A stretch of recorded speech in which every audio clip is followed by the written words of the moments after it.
Hello and welcome to Commercial Radio 1. My name is Sharita and I'm going to do a brief summary of the first 3 weeks of Commercial Radio 1.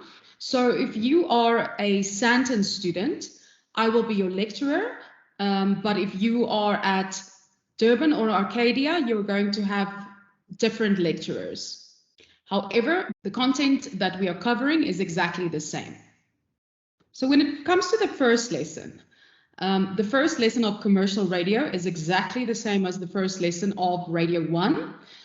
So you can simply go and have a look at the Radio 1 video and you'll get a broad understanding of what it's about, okay? So just briefly to give you an explanation, we look at the radio landscape in terms of there being 3 services, which are public service radio, commercial radio, and community radio, okay? That's the 3 services.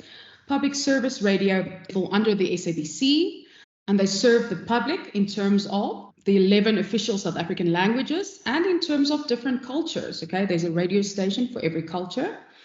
Then commercial radio stations exist purely to make profit, okay, for their shareholders. That is why they are there.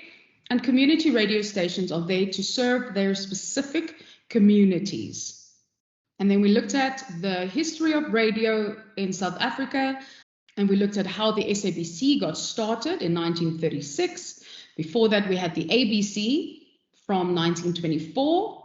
In 1943, the SABC launched its first African language services, and today they have 19 publicly owned radio stations.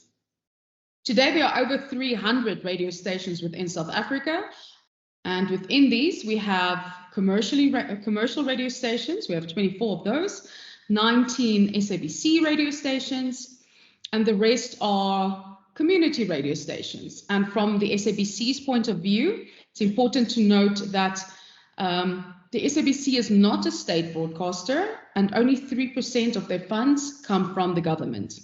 Then we looked at ICASA. Okay, ICASA is the Independent Communications Authority of South Africa. They are the people that give radio stations their licenses. And you get 2 types of licenses, a class license and a spectrum license.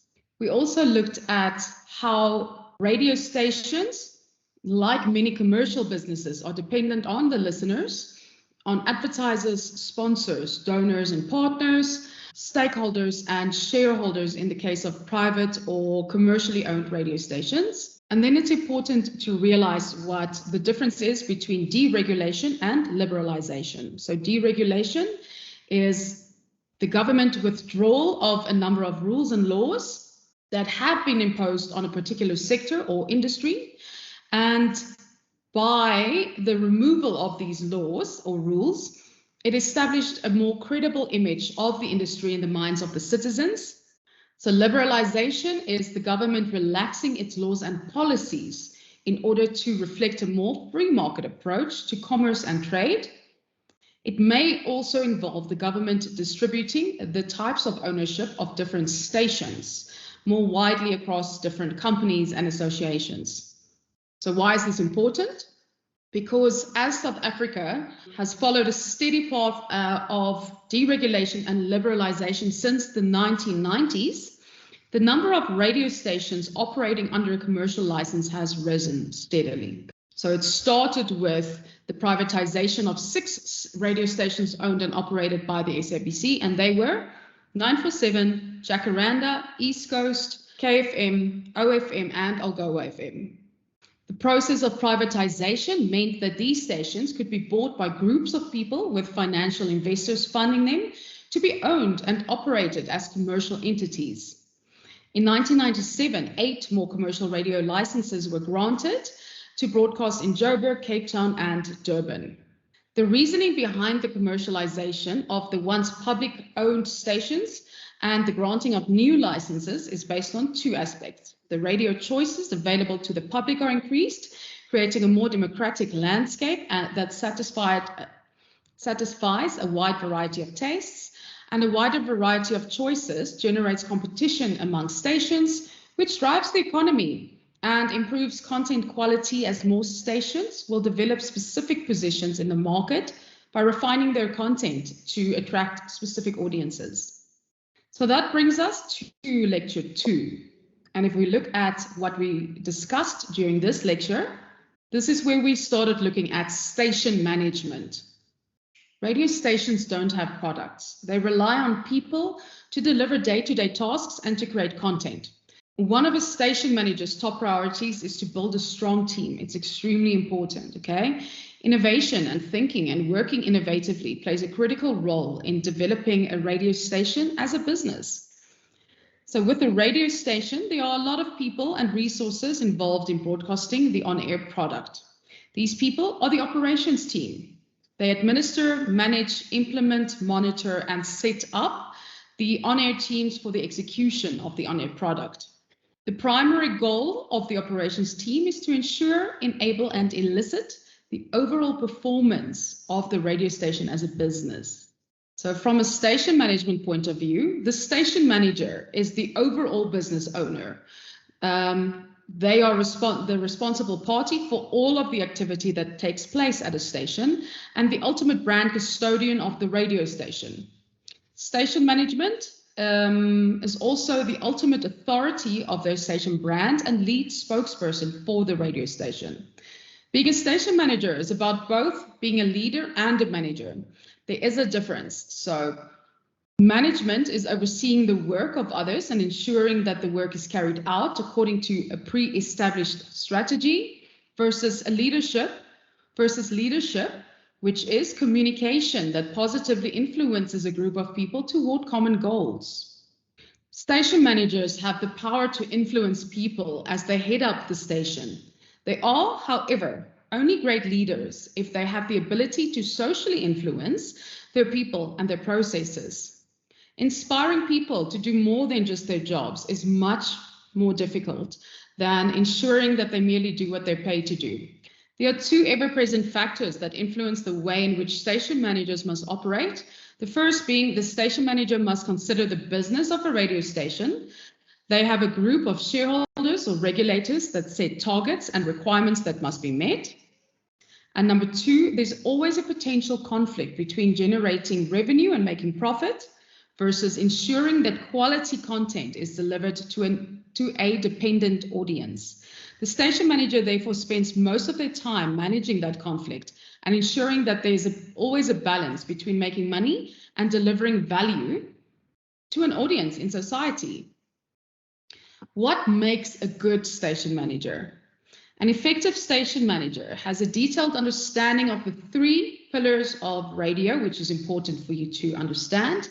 They are programming and content, sales and revenue, and marketing.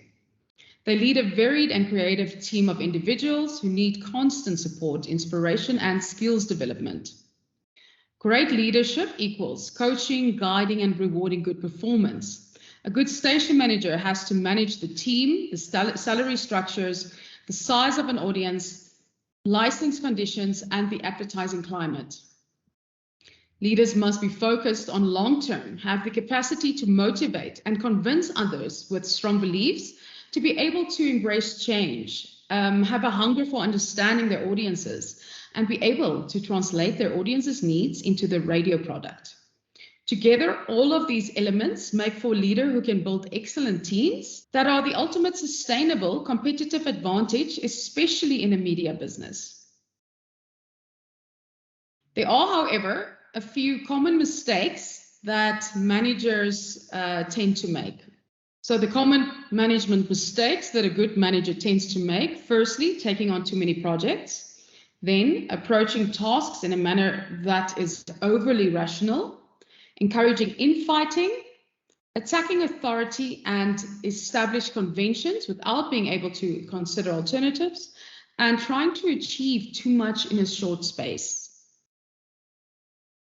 These you will find on page 38 and 39 of Next Level Radio. Okay, then we went on to look at a station manager's job specifications. So you can go and read example 2A on page 42, where there is an example of a job specification for a station manager at XFM. So that was the end of week 1. From here, we went on to lecture 3. So during lecture 3, we looked at station management. So we continued looking at station management, and we looked at page 45 till 52, okay?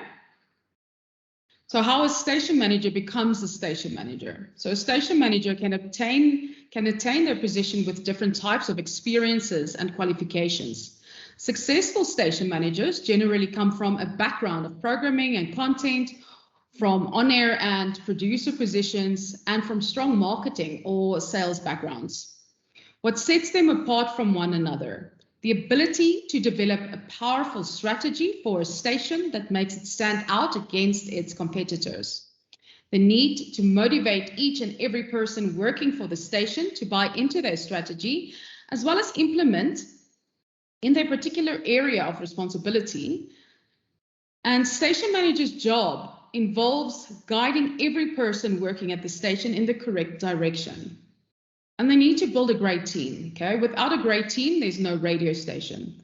A station manager will therefore consider a number of ways in which to keep the team happy, including adequate compensation, implementing training and professional development programs, transparency and regular communication, recognizing success, tolerating mistakes, and creating space and time for innovation.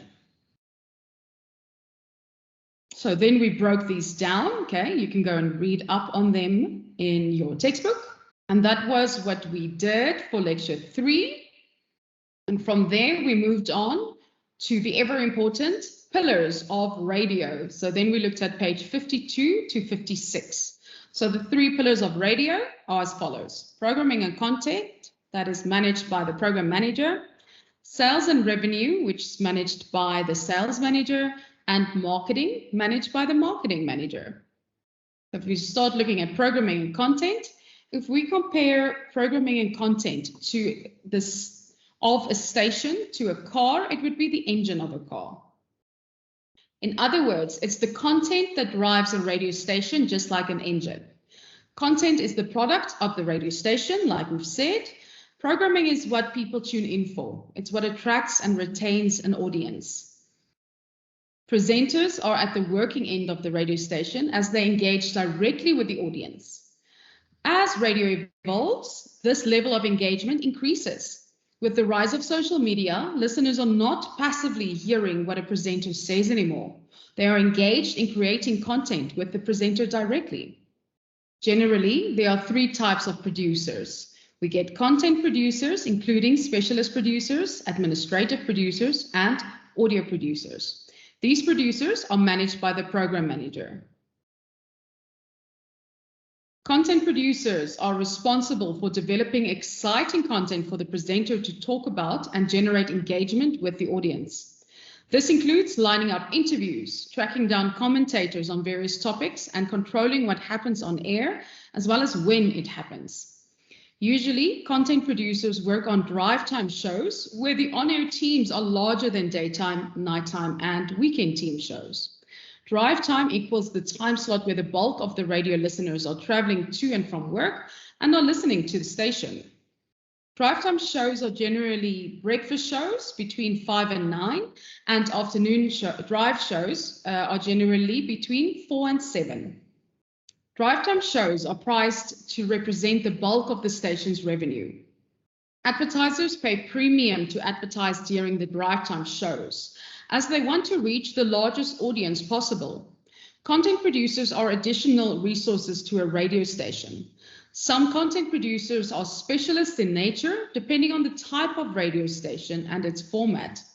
These content producers have a particular area of interest and are typically very well networked in a specific area, making them experts in those fields. So for example, a content producer may be a specialist in the news and current affairs programming. This means that they observe news events closely, stay on top of movements in politics and economics. A specialist money, finance, or economics producer is generally adept in researching economic movement and has a deep understanding of fiscal factors that affect the country's economy and, in turn, the personal finances of the average person. Administrative producers, on the other hand, on the other hand, are responsible for the on-air presenters in processing their paperwork and making the show run smoothly from a technical point of view. They answer callers and put them through to the presenter in studio so that the on-air calls are well-timed and make valuable contributions to the on-air product. They also create prep sheets and record the names of contact details of competition winners and audience members who want to share their comments or stories on air. Administrative producers work closely with the sales team to effectively deliver campaigns that clients have paid for, as well as ensure that these are in line with the brief. They are responsible for delivering digital content during the show and keeping the on-air presenters on track and on time. Audio producers are the authors of the radio station's sound. In other words, they are responsible for creating all the produced sound elements that help identify the station. They record, cut, and edit sound elements, working with the station voiceover artists, and utilize sound effects and other kinds of audio production elements.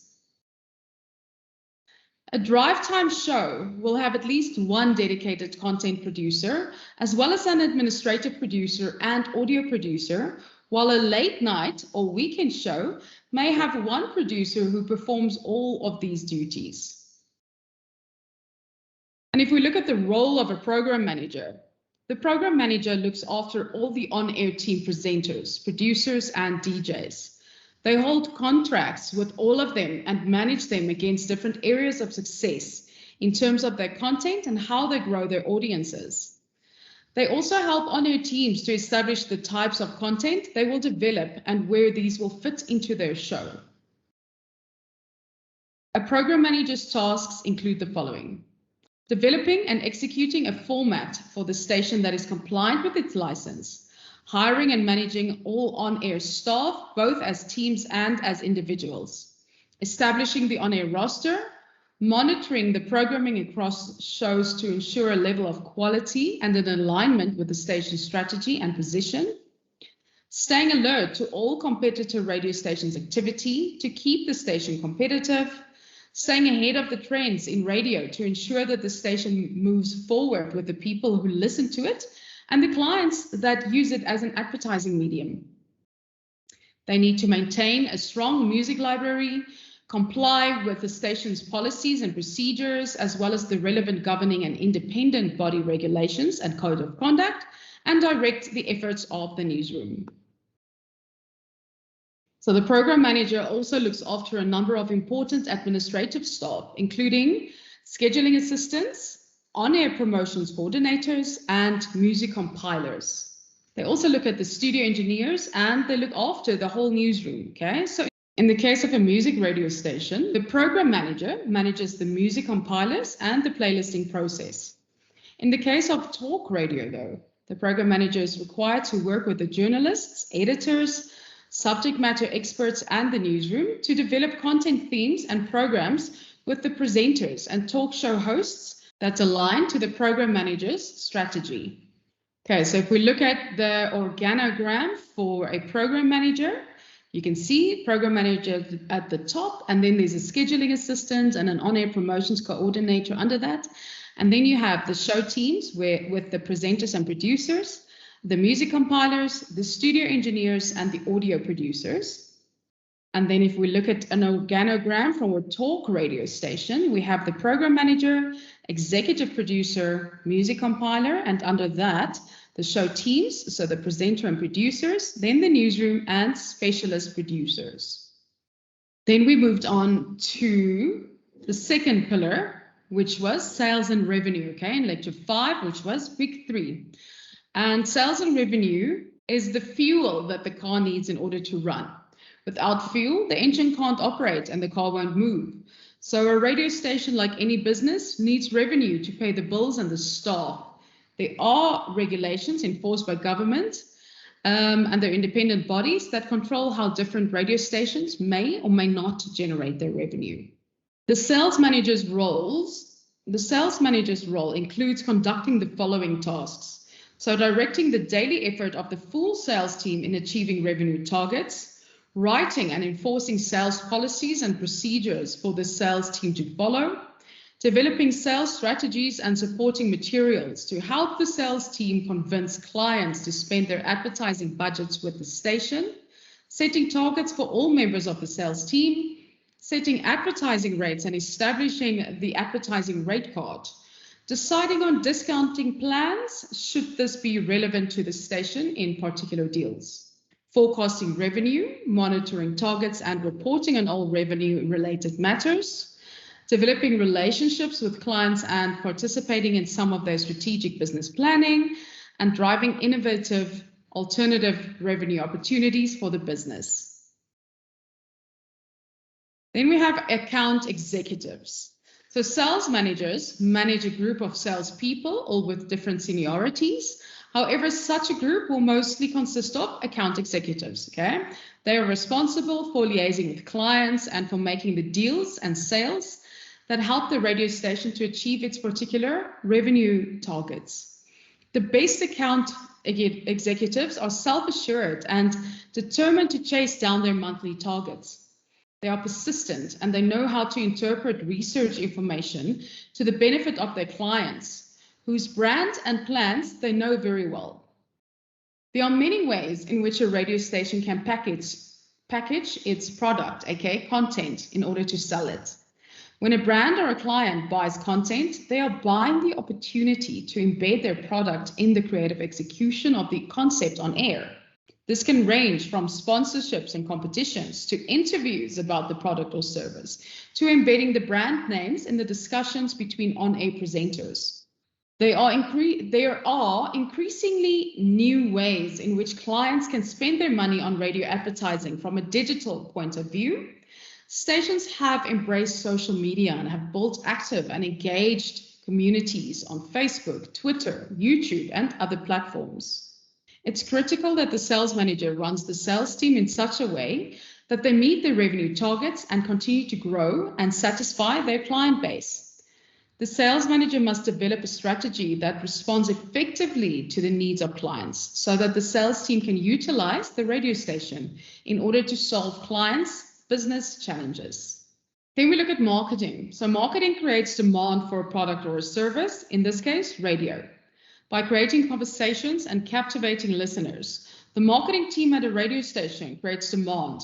Listeners listen for longer and more often, and the sales team has an audience that it can sell to clients. The most important asset that a media business has is its audience or users. This means that the radio stations are always endeavoring to build lasting bonds with their audiences. Radio stations employ brand management. This is the managerial tool that allows a station to build and exploit its unique dimensions as a business. So if programming is the engine of a radio station and sales is the fuel, then marketing is the body of the car, okay? The part we see on the road. This is the part that makes the car look shiny and attractive and what makes other drivers try the car and consider buying it. Marketing must attract new listeners through its marketing activities.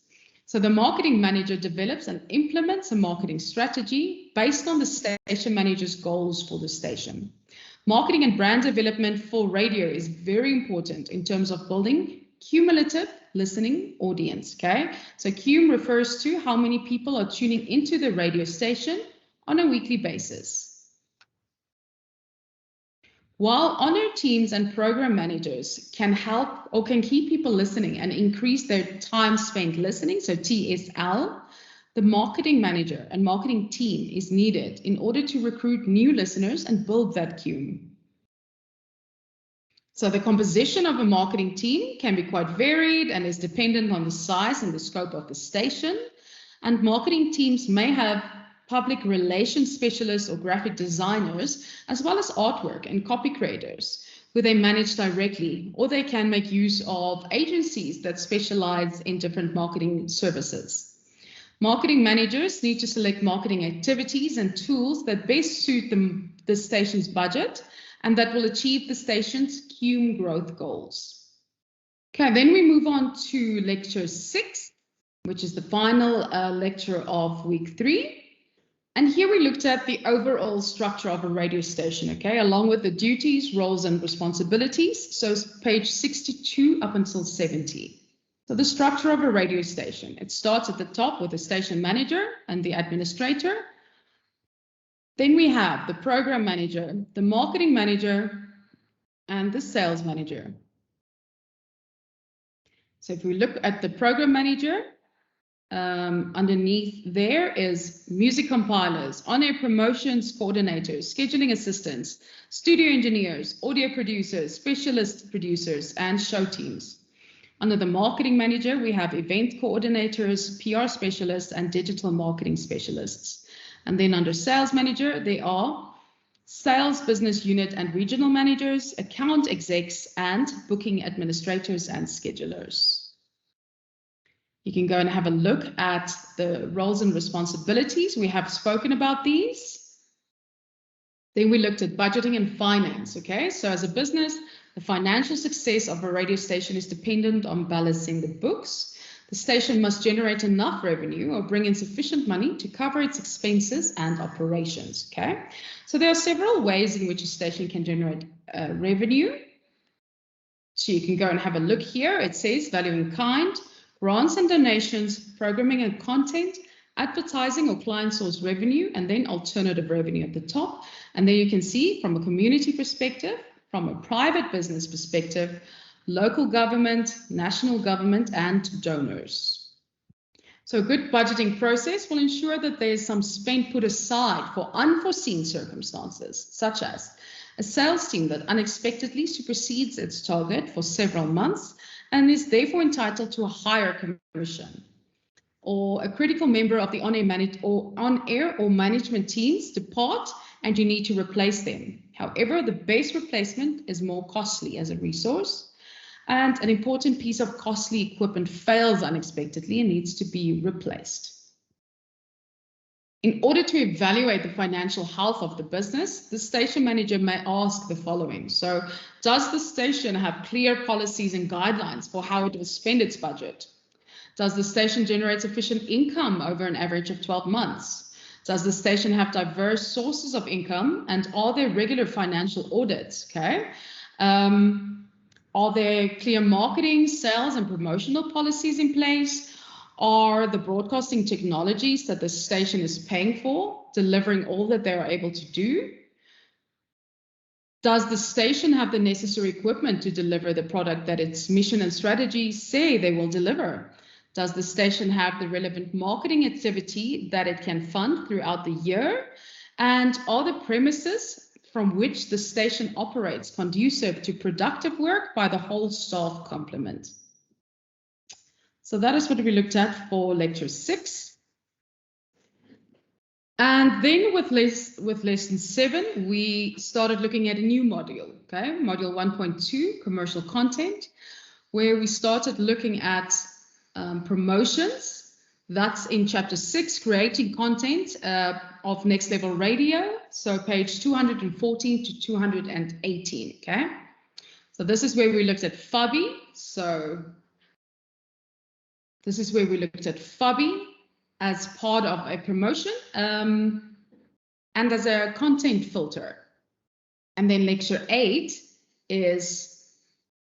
and in lecture 8, we looked at execution, which is page 218 to page 223 of Next Level Radio. And that's it, okay? That's where we are up until now. So if you have any queries, by all means, you can send them through to me. Alternatively, you can ask your lecturer at your campus. And with that, I'm just going to say goodbye and good luck.